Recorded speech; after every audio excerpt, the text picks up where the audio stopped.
mob history. Okay, so nobody was arrested. Not a soul. Bro, the Italian Mafia is crazy.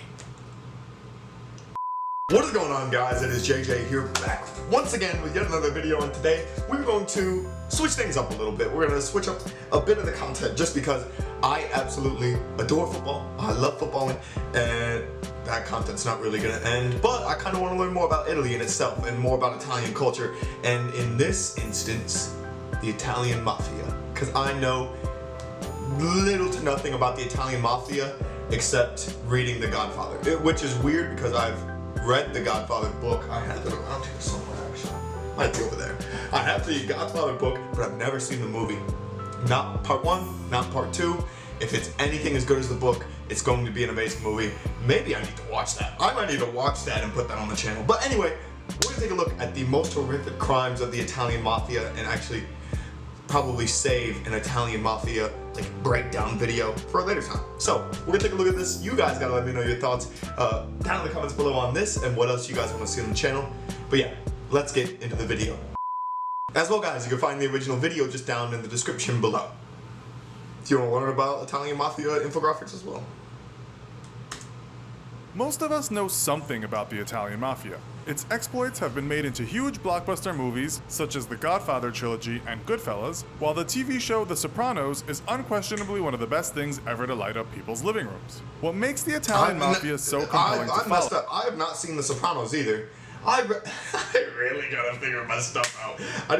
Listen, I just sit here at work all day. I definitely need to watch more TV. I need to watch more TV. Plain and simple. Is that besides the brutality of the organization at times, there is humor in the way members talk to each other. Their often strange nicknames are never anything but hilarious, and you can't help but be fascinated by the rulebook each member has to adhere to. Despite the Mafia's many codes of conduct, time and again, no quarter was given to rival members and outsiders. Today, we'll look at some of the worst crimes the Mafia has ever committed. In this episode of the Infographic Show, the most horrifying crimes, Italian Mafia. I want to see some nasty stuff. I want to see some horrifyingly bad Italian crimes. That's what I want to see. You'll likely know the Italian Mafia originated in Sicily in southern Italy and was known as the Cosa Nostra.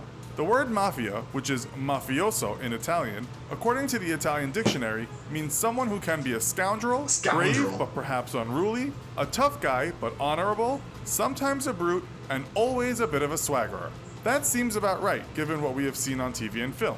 If we look at the late 19th and early 20th century in Sicily, some writers depict these gangs as thieves working in rural areas, but given so much inequality and official corruption, some of the writers defend their actions. In the 1940s and 50s, gangs grew in size, making headway in the construction industry, but also getting involved in extortion and protection. But today we're going to focus on the American Mafia. I was going to say, I thought the Italian Mafia already existed by the 40s and 50s. Like, what? Wait, they definitely did. They've been around longer than that. They had to have been around way longer than that, because wasn't there issues during World War II that Italian mobsters wouldn't go to war?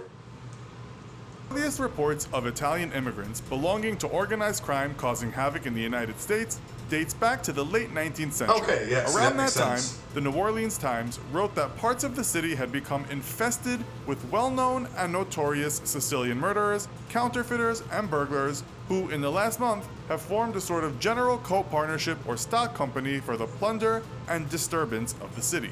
These gangs would soon spring up in parts of New York and Chicago and would later pervade much of the United States. To cut a long story short, this episode is more about the Mafia's crimes than its long history. Many Italian gangsters flooded into the USA in the 1920s as fascist leader Benito Mussolini wasn't very keen on them, to say the least. This was around the time Prohibition, or the alcohol ban, was the law in the US, an era rife for crime, and the Mafia, led by certain families in different parts of the country, expanded quickly and became known as an enterprise full of cunning, calculating, and cruel connivers. Now to the crimes. Not all terrible crimes were committed by the Mafia, working for the Mafia.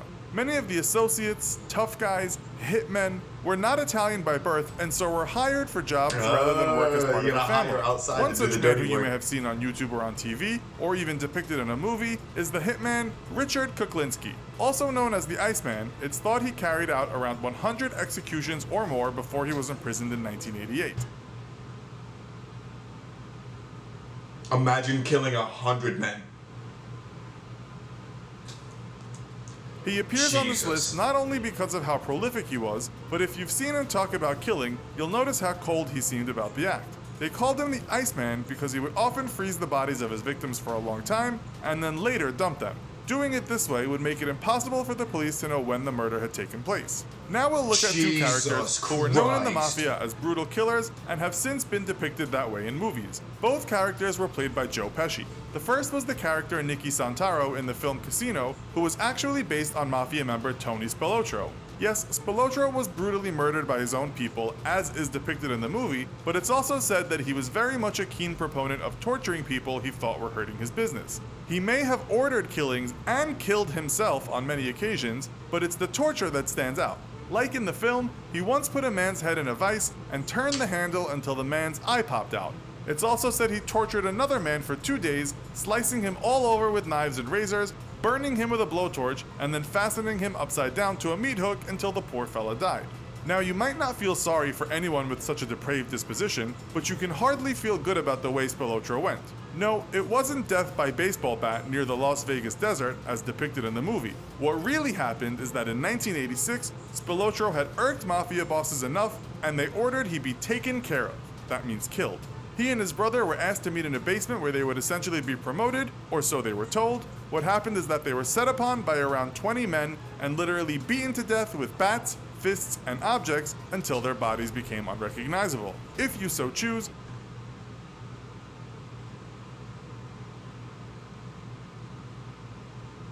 oh my god, this video. The photos of the aftermath are online, but we don't advise you look. The next character is Tommy from the film Goodfellas, who was based on Thomas Anthony DeSimone, aka Two Gun Tommy. Associate Henry Hill, who the film is based on, described him as a pure psychopath and a homicidal maniac.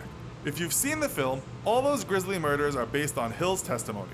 Yes, that includes the horrible slaying of a young waiter for hardly any reason at all. According to Hill, he enjoyed killing and had been doing it since he was a teenager. Now we turn to the notorious gangster Al Capone. Yet again, the brutal murder we are about to talk about has been depicted in a movie. This time the movie is The Untouchables. If you haven't seen it, there is a scene in which Capone has invited a bunch of gangsters to a kind of large dinner party. Reminiscent of a Joker scene from Batman, Capone pulls out a baseball bat and beats one of the attendants to death with it. In real life, there were two men, and they had been henchmen in the gang. But Capone had got wind that they wanted to overthrow him. He shot them too, but it's thought the men were as good as dead. Sticking with Al Capone, we should mention something about the utterly cold-blooded St. Valentine's Day Massacre. You can see this depicted in many films too. The story, in short, consists of Capone's gang fighting for power in Chicago in the 1920s with an Irish gang called the North Side Gang. This gang was run by mobster George Bugs Moran. As the story goes, 7 members of the North Side Gang had been lined up against a wall by men that looked like police, only they were thought to be Capone's accomplices. They fired many rounds of ammunition into these men, tearing them to pieces. Moran was not one of them, and some stories say he was just fortunate enough to be late to the meeting that day. One man actually survived the next 3 hours with 14 bullet wounds but later died. Capone had been careful, knowing that he would be blamed. At the time of the shootings, he was in Florida and making sure he was being seen by many people. No one was ever arrested for this mass execution, one of the bloodiest events in American mob history. Okay, so nobody was arrested. Not a soul. Bro, the Italian Mafia is crazy.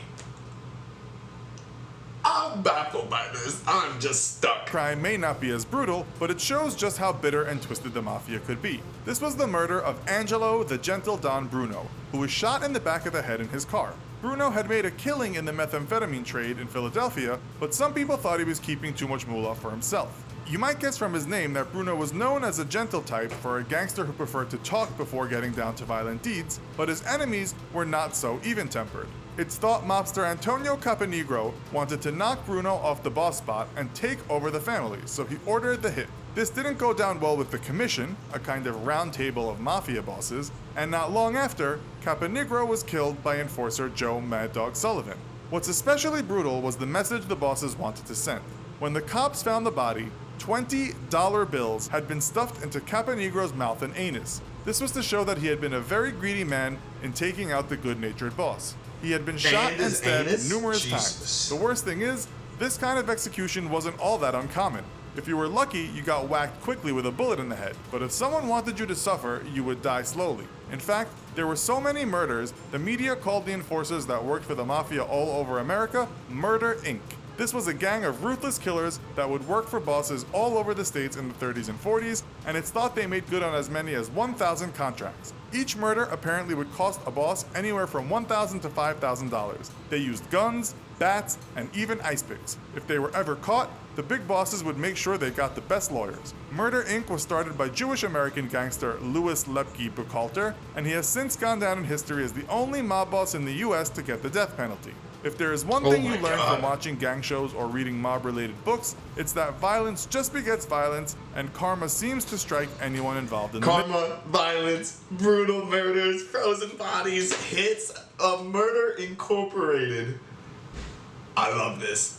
We definitely need to look more into this. Let me know if you guys want to see more on the horrific crimes of the Italian Mafia. I actually really enjoyed this video. But yeah, thank you guys so much for watching. Let me know if you guys want to see more like this, because I definitely want to. Maybe not in depth, but maybe the movies depictions of it, that would be pretty dope. But yeah, thank you guys once again, and peace.